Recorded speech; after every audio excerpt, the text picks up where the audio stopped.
Welcome to my channel data structure video সিরিজের এই ক্লাসে আমি তোমাদের হ্যাশ কলিশন রেজলিউশন টেকনিক্স থেকে ওপেন অ্যাড্রেসিং অথবা ক্লোজড হ্যাশিং পড়াবো।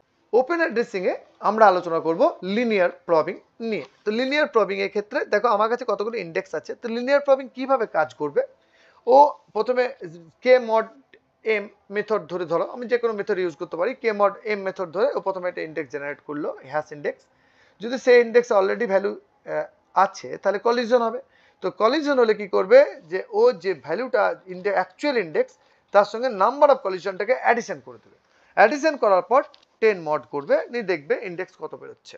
তো এইভাবে কিন্তু linear collision one by one ও সেল চেক করতে করতে যাবে, কোনটা ফাঁকা আছে সেখানে বসাবে। তো তাই এর নাম লিনিয়ার প্রবিং। তো প্রথমে 54 ঢুকছে, 54 মড 10, যেহেতু আমাদের হ্যাশ টেবিলের সাইজ 10 তাই এম এর ভ্যালু 10 আর কে মানে 55, কে হচ্ছে কি। তো 4 নম্বর ইন্ডেক্স ফাঁকা ছিল, 54 কে বসালাম। দেন 23 মড 3 নম্বর ইন্ডেক্সে ফাঁকা 23 বসলো। দেন ভ্যালু হচ্ছে 65 মড 10 মানে 5 নম্বর ইন্ডেক্সে 65 বসলো। নেক্সট ভ্যালু হচ্ছে 67 মড 10 7 নম্বর ইন্ডেক্সে ভ্যালুটা বসলো। নেক্সট আসছে 45, এখানে দেখো ঝামেলা আছে। 45 mod 10 equals to 5 number index. 5 number index already blocked. তাহলে কি হলো, এখানে হ্যাশ কি করলাম আমরা লিনিয়ার প্রবিং এর ক্ষেত্রে আমার কত নম্বর কলিশন হলো, প্রথম কলিশন হয়েছে। তো প্রথম কলিশন হয়েছে মানে 5 নম্বর ইন্ডেক্স অ্যাকচুয়াল, তার সঙ্গে কলিশন নাম্বার কত 1, 5 প্লাস 1 6, 6 এর সঙ্গে 10 মড করলে 6 নম্বর ইন্ডেক্স আসবে। তো 6 নম্বর ইন্ডেক্সে 45 বসে গেলাম। নেক্সট হচ্ছে 24 মড 10 মানে 4 নম্বর ইন্ডেক্স অলরেডি আছে, 4 নম্বর ইন্ডেক্সে ভ্যালু আছে 54। তা আমরা তারপর কি করছি, 20 কলিশন প্রথম কলিশন, তো 4 প্লাস 1 5 হবে, 5 মড 10 ইকুয়ালস টু 5, 5 নম্বর ইন্ডেক্সে বসে আছে ভ্যালু দেখতে পাচ্ছি 65। তাহলে কি হবে 4 প্লাস 2 মানে দ্বিতীয় কলিশন যেহেতু হয়ে গেছে 4 প্লাস 2 6, 6 মড 10 ইকুয়ালস টু 6, এবার 6ও বসে আছে, থার্ড কলিশন হয়ে গেল।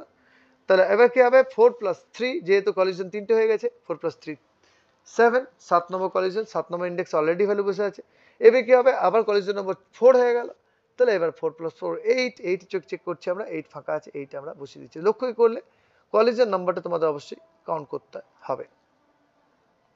Next value 87 mod 10 equals to 7, 7 number index আমরা এখানে 7 নম্বর ইন্ডেক্সে দেখলাম ভ্যালু আছে অলরেডি। তো কলিশন 1, 7 প্লাস 1 8, 8 মড 10 8 নম্বর ইন্ডেক্স আছে। Collision 2, 7 plus 2 equals to 9, collision হয়েছে 9 এ নো কলিশন, সরি এটি ভুল মিসপ্রিন্ট হয়েছে, নো কলিশন। তো এখানে কলিশন হয়নি, 9 আমরা 87 কে বসিয়ে দিলাম, 9 আমরা 87 কে বসালাম।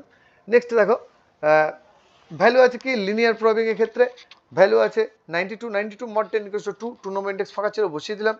নেক্সট ভ্যালু আছে 110, 0 নম্বর ইন্ডেক্স 0 নম্বর ইন্ডেক্স ফাঁকা ছিল বসিয়ে দিলাম। নেক্সট ভ্যালু আছে 161, 1 নম্বর ইন্ডেক্স ফাঁকা ছিল বসিয়ে দিলাম। আমরা ভ্যালুগুলো বসিয়ে দিতে পারলাম। আমরা দেখলাম কিভাবে ভ্যালু ক্যালকুলেট করলে ওপেন অ্যাড্রেসিং বা লিনিয়ার প্রবিং এর ক্ষেত্রে ভ্যালু ইনসার্ট করা হয়।